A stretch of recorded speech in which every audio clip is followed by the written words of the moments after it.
Good morning students. I hope you all are fine at your home with your family members. In previous video we have discussed about the constitutional design. In this video we will talk about the third chapter of your book Why Election. Okay, Why Election यानी कि election की need क्यों है। आप अच्छे से जानते हो कि हर बार कुछ दिनों बाद 1 साल 2 साल 5 साल आपके आसपास कुछ लीडर्स होते हैं, वो घर पे वोट मांगने आते हैं, है ना। और एक प्रोसेस चलती है कि इस बार तो हमारा स्टेट असेंबली का चुनाव है। कई बार आता है कि प्रधानमंत्री यानी एमएलए या एमपी इस तरह से सिलेक्ट हो रहे हैं, या कई बार आता है म्युनिसिपैलिटी इलेक्शन है, कई बार आता है ग्राम पंचायत के अंदर कोई ना कोई इलेक्शन है। तो ये इलेक्शन क्या है और इलेक्शन क्यों जरूरी है, ठीक है, इस चैप्टर में हम इसके बारे में डिस्कस करेंगे।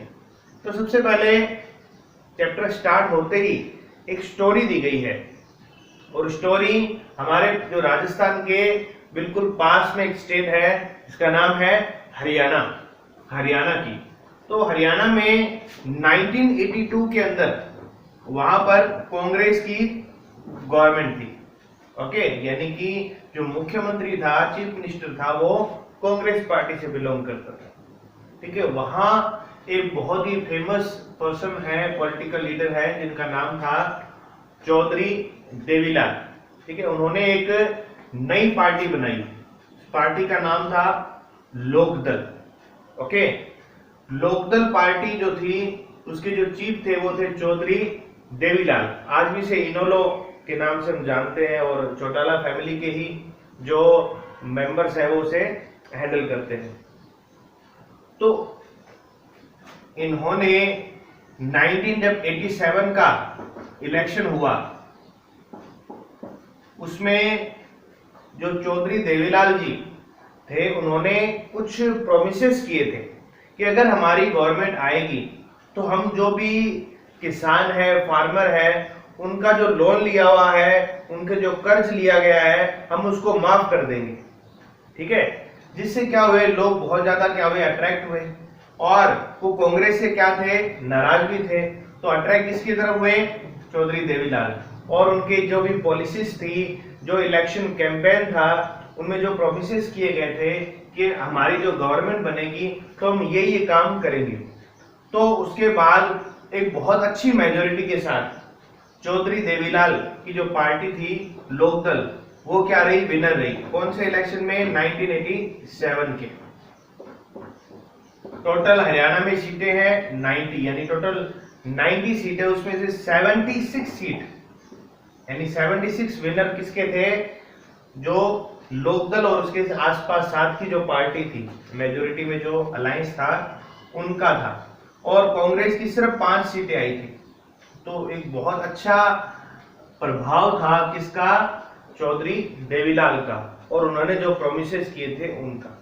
लेकिन कुछ टाइम बाद, 4 साल बाद दोबारा चुनाव हुए 1991 में, और 1991 में दोबारा कौन सी पार्टी विनर रही थी, कांग्रेस पार्टी।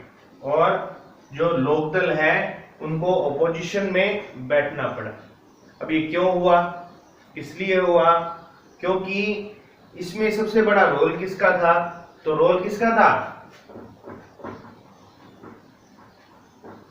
वहां के लोगों का, जनता का या पीपल्स का। किसे चीफ मिनिस्टर बनाना है, किसकी गवर्नमेंट बनानी है, और कब उसको वापस गिरा देना है, सब किसके हाथ में होता है, जनता के। और जनता ये अपना डिसीजन किस तरह से देती है, वो देती है इलेक्शन के थ्रू। अगर चुनाव होंगे, इलेक्शन होंगे, तभी क्या होगी, गवर्नमेंट्स भी चेंज होती है, उसके अलावा एमएलए एमपी वो भी चेंज होते हैं, बड़े बड़े जो लीडर्स होते हैं वो भी चुनाव हार जाते हैं। तो सबसे बड़ा रोल इसमें किसका होता है, पीपल्स का, जनता का। तो ये इलेक्शन क्यों होने जरूरी है, तो ये इसका एग्जाम्पल है कि इलेक्शन अगर नहीं होते तो कुछ लीडर्स हमेशा के लिए स्थायी हो जाते और वो अपने कोई भी काम नहीं करते। अब देखो, कांग्रेस का जो टाइम था उस समय उनकी पॉलिसीज अच्छी नहीं थी, तो लोगों ने लीडर चेंज कर दिया, गवर्नमेंट चेंज कर दी, पार्टी चेंज कर दी, ठीक है ना। उसके बाद इन्होंने मान लो अच्छे से काम नहीं किया, तो दोबारा क्या हुआ, एक नया रिवॉल्यूशन हुआ और नए जो भी मुख्यमंत्री है, चीफ मिनिस्टर है, वो दूसरी पार्टी का था। तो इस तरह से इलेक्शन के थ्रू ही क्या होता है, ये चेंजेस होते हैं। नेक्स्ट टॉपिक है, in election voters make many choices, कि इलेक्शन के अंदर वोटर्स के पास बहुत ज्यादा चॉइसेस होती है। बिल्कुल, ऑफ कोर्स, एक तो कोई भी व्यक्ति इलेक्शन में खड़ा हो सकता है और उसको हम क्या कर सकते हैं, वोट देने का अधिकार हमारे पास तो है ही, ठीक है ना। तो देखो, कुछ कंट्रीज ऐसी होती है जहां इलेक्शन की प्रोसेस ही नहीं होती, ओके। जैसे कुछ सिस्टम, जैसे हमारे इंडिया में क्या है, डेमोक्रेसी है। डेमोक्रेसी का मतलब ही क्या होता है, हम क्या करें, इलेक्शन के थ्रू हमारे रिप्रेजेंटेटिव को चूज करें। बाकी कुछ कंट्रीज में मोनार्की सिस्टम होता है, जैसे राजा, राजा का बेटा राजा, और वही क्या होता है, किंग होता है, वही पूरी व्यवस्था को देखता है, वहां कोई इलेक्शन की प्रोसेस ही नहीं होती। कुछ ऐसी कंट्रीज है जहां पर डिक्टेटरशिप है, ठीक है, सेना का कंट्रोल होता है, लेकिन इलेक्शन के थ्रू क्या होता है, हमारे पास क्या मिलती है, चॉइसेस मिलती है, कि हम किसी भी व्यक्ति को, जैसे मान लो हमारे पास 2, 3, 4, 5 व्यक्ति खड़े हो गए, ठीक है। अब हमारे पास ये राइट है, अधिकार है कि हमें किसको चूज करना है। अगर हमें ए ईमानदार लग रहा है, ऑनेस्ट लग रहा है, तो हम ए को चूज कर सकते हैं। अगर हमें बी लग रहा है तो बी, ऐसी तरह से सी और डी। तो हमारे पास क्या है, ऑप्शंस है, और हम उसमें अपना जो रिप्रेजेंटेटिव है, हमारा लीडर है, वो उसे चूज कर सकते हैं। फिर भी इसके अंदर क्या कुछ है, they can choose who will make law for them, कि दे कौन है यहाँ पर, जो वोटर है, वोटर चूज कर सकते हैं जो उनके लिए क्या बनाएंगे, कानून बनाएंगे, ठीक है। और कानून किस लिए होता है, हमारी फैसिलिटीज के लिए होता है, ठीक है। उसके अलावा मेक गवर्नमेंट, जो हमारे रिप्रेजेंटेटिव है, जिसको हमने वोट दिया है, वो गवर्नमेंट बनाते हैं, सरकार बनाते हैं। एंड टेक मेजर डिसीजंस, और वो क्या करते हैं, जो मेजर डिसीजंस कंट्री के फायदे के लिए, बेनिफिट के लिए जो भी डिसीजन लेने हैं, ठीक है, तो वो अपनी तरफ से लेते हैं। Next, policies and law making. उसके अलावा पॉलिसीज, अलग अलग गवर्नमेंट की अलग अलग पॉलिसीज होती है, ठीक है। जैसे कुछ गवर्नमेंट होती है, वो गरीबों के लिए बहुत अच्छा करती है और नई नई पॉलिसीज निकालती है। फॉर एग्जाम्पल, जैसे कोई राशन के लिए हो गया, या बीपीएल, एपीएल, ओके, अन्ना जो आय एक योजना है, ठीक है। उसी तरह से क्या होती है, कुछ ना कुछ स्कीम्स निकालती है, कुछ हेल्थ के लेकर निकालती है।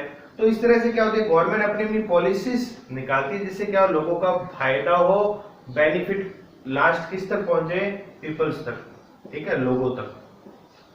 तो दोबारा से, कि they can choose who will make law for them, कानून बनाना। उसके अलावा मेजर डिसीजंस कौन लेता है, गवर्नमेंट बनाता है, कौन, जिसको हमने चूज किया है। उसके अलावा पॉलिसीज एंड लॉ मेकिंग। तो ये है कि इलेक्शन के थ्रू जो भी वोटर है, उनके पास क्या कुछ चॉइसेस है। क्लियर है।